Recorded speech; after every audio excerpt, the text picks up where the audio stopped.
So this is the first dev diary we've posted since releasing the demo. Hopefully you've all had a chance to bring up. It's when you start saying the same thing over and over.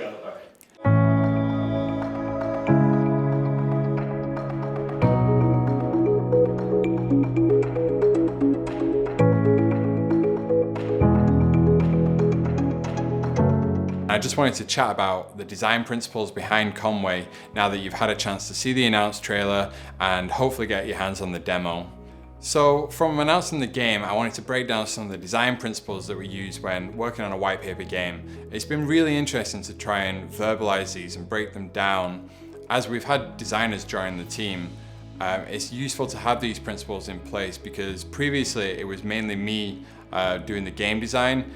With this game, it's a much larger ambition and the team's also larger. So whilst I'm doing my day-to-day run-ins of the studio and also just managing production, since we don't have a producer on the team, it was good to help delegate some of the design work to really talented designers that can help pick up some of that moment-to-moment work. When Josh joined the team, all the levels were block mapped out. Myself and OJ have quite an iterative process on the level design in that when we make a space, we kind of chat about the intention of the level, the general size and scope of the level, and then I'll go through and do a very designers driven block map that's just function, space, shape. And then what OJ will go and do is do a pass on the believable spaces. He will try and make it a little bit more grounded, a little bit more realistic, and just bring the world to life a little bit. And to do an initial lighting pass, we have 4 key levels, each of which were in a pretty solid place before Josh joined. But the moment-to-moment gameplay, the more mid-level loop as we call it, was less defined. We know roughly what puzzles went where, but it was ultimately Josh's job to jump in and start trying to figure out what the main player experience should be in these mid-level loops.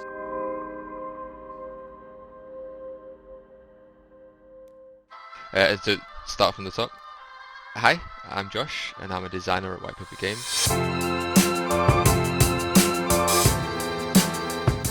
So I've known the studio for about 9 years. With me being a former student at UCLan, Pete was my first kind of design tutor. And then going into second year, I had James and OJ as tutors for the art side of the university course. So I guess coming in during COVID wasn't as much of a big deal in terms of getting used to familiarize myself with the studio because I have known them for so long.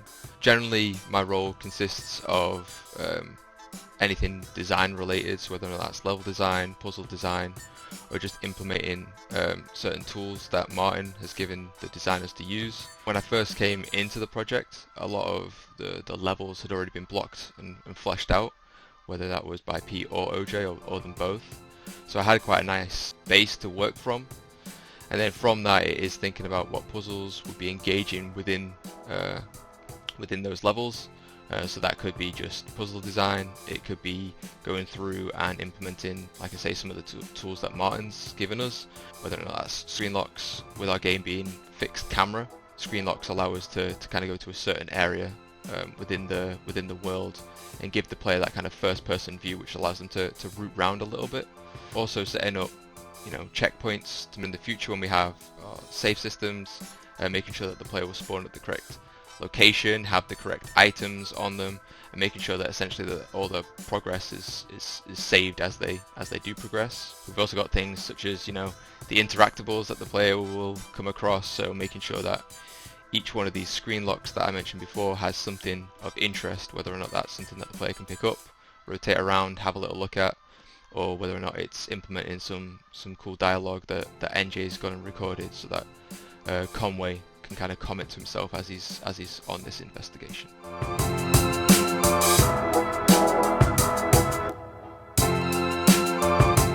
One of the most exciting things for me during, like I say, my opening months with White Paper Games was given the opportunity to work on the level that will be being used for the demo.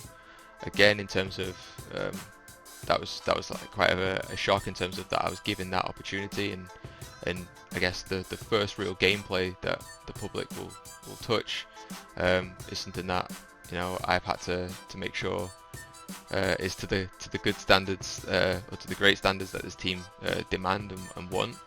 So that was quite an exciting opportunity, but at the same time, it was an opportunity that came with a lot of expectation. We could get Josh to try and time up. 3, 2, 1. No, on the 1. Oh, I think 3, 2, 1, go. I'm just kidding. We're just gonna waste our time. I was joking. Right, 3, 2, 1.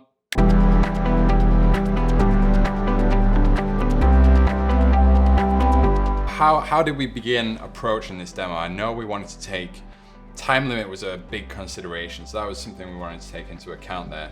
So how did we initially start planning that?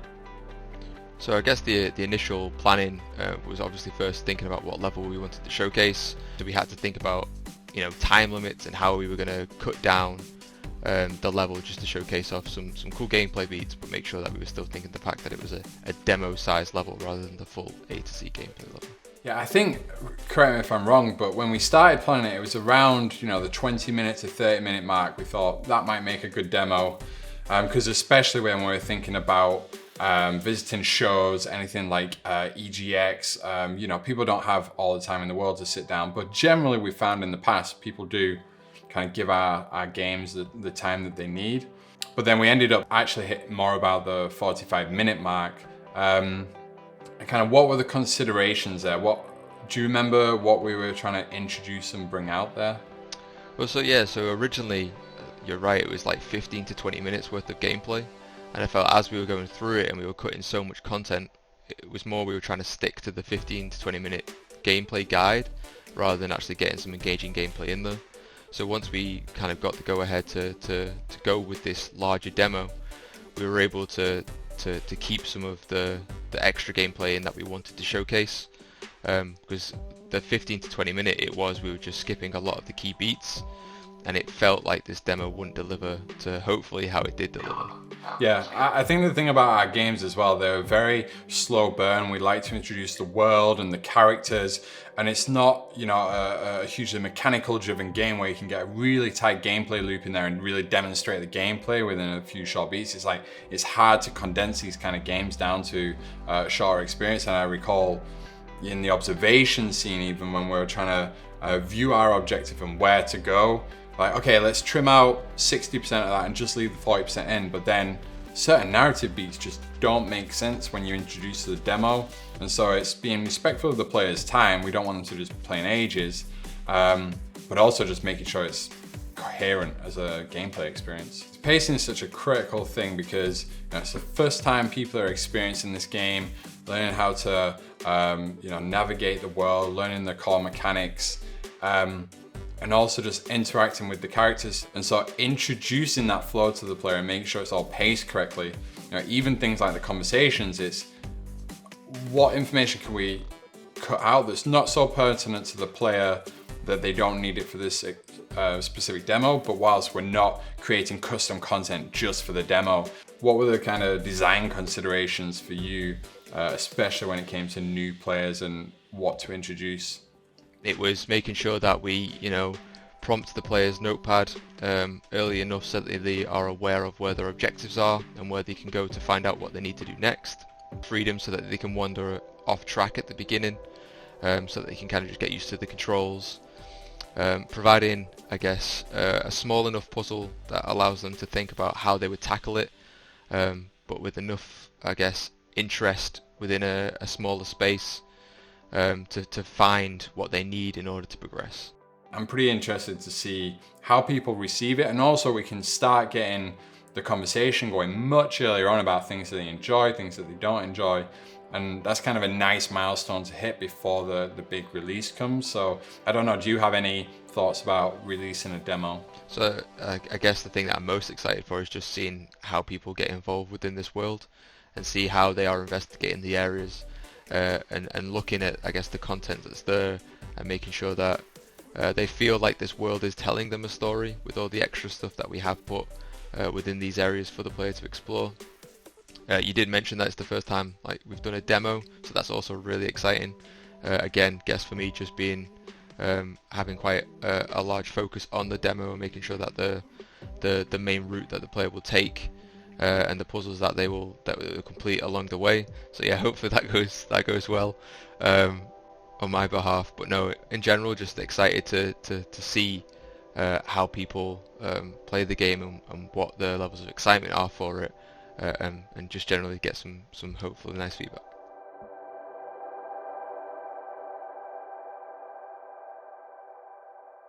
So Conway is our first game with a fixed camera perspective. Ether One and The Occupation were first-person driven games, and they're games that when we were thinking of building White Paper, games like Myst and DRS that were huge inspirations to us as developers. It was also a mixture of that and also the tools available. At the time, UDK, which was Unreal Engine 3, was available, and you could generally just make first-person games out of that. With Conway, we actually started as a first-person game. The initial prototypes were a camera based on the player, and we could kind of look around the world. One day, as we were blocking one of the levels, Levy's Garage, which is the second gameplay level in the experience, I found a camera in the editor, and I placed it in the corner of the room, and I tried to test to see what it might look like. And so I just set the player's view in the corner, and we were actually controlling a character in the world, which was the first time we've really tried anything like that at White Paper. And just, it instantly felt like it grounded the character. NJ was very interested in giving the player character a voice. In Ether One and The Occupation, we didn't have a first-person player's voice, because when you're doing a first-person game, you've got to tackle those things very delicately. You want the player to be expressing how they are interacting with the world, but when you have VO that conflicts with that, it's very hard to feel engagement with that character. So that's why you get a lot of silent protagonists in first-person games. It's not to say that it can't be done, but we just weren't able to get it to the right standard that we were happy with. So with Conway, NJ was very interested in giving this player character a voice, and as we were playing through the game, and the character was narrating and voicing what they were seeing in the world, I felt like it conflicted a little bit to how the player should have been feeling in the world. And as soon as we removed that camera and put it at a fixed perspective, it just instantly changed the gameplay. Also from The Occupation, we had these scripted cinematic scenes, whereas the first real time I got a chance to play with the Unreal Engine tools in Sequencer, where you could bring digital cameras into the scene and set them up and show two characters interacting with each other. And there was a lot of interest there from myself in terms of creating these cinematic beats in the game. So with a fixed camera, we have this nice blend between gameplay cameras and cinematic cameras, where the player can be playing and I can control the shot a lot more, set the composition, and use the cameras as a tool to guide the player and direct the player in the world. But then when we blend to a cinematic, it feels more natural because the aspect doesn't need to change, and it just feels a lot more cohesive to the gameplay experience.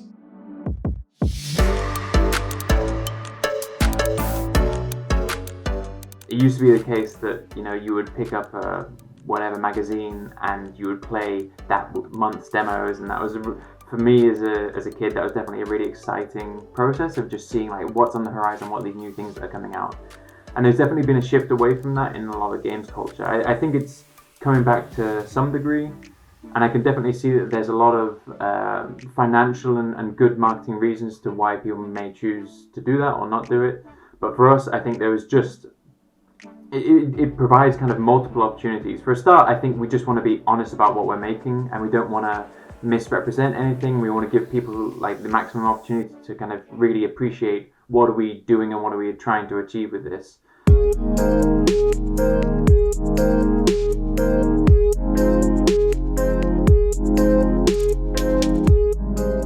With larger companies, it's quite likely that if they were to release something like a demo, that would be part of like a 6-month marketing plan where the game is already finished by that point, and yeah, they might be iterating on it with patches and things like that, but quite often the game would essentially, they've got the finished thing and they just take a slice from it.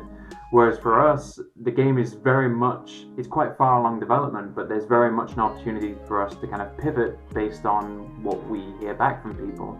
Some of that might be things as simple as, you know, does the input feel right, or did they really like this character, or did they not really understand what the character is trying to achieve, or any number of aspects. For us, one of the aspects we're definitely considering quite a lot in this is accessibility, which is definitely becoming more of a conversation in the games industry over the past couple of years. And you see a lot of developers, both small and large, trying to tackle these things and really conceive different ways in which players might struggle with their game. And it's a very interesting question, and it's a big problem to tackle, because there's so many aspects that people, the range of difficulties that people might have is so diverse. And you can definitely have conversations with people, and there are fantastic people you can go to in the games industry who will have a wealth of knowledge about these kind of things. But that starting point just comes from within the team. And you have to draw conclusions about just analyzing your game through the lens of people who might have any range of incapacities or difficulties. How might they struggle with this experience, and what are the different things that they might require? And so you have to kind of investigate every step of your game, from sound to vision to interaction to cognition, and how can we make these things more accessible?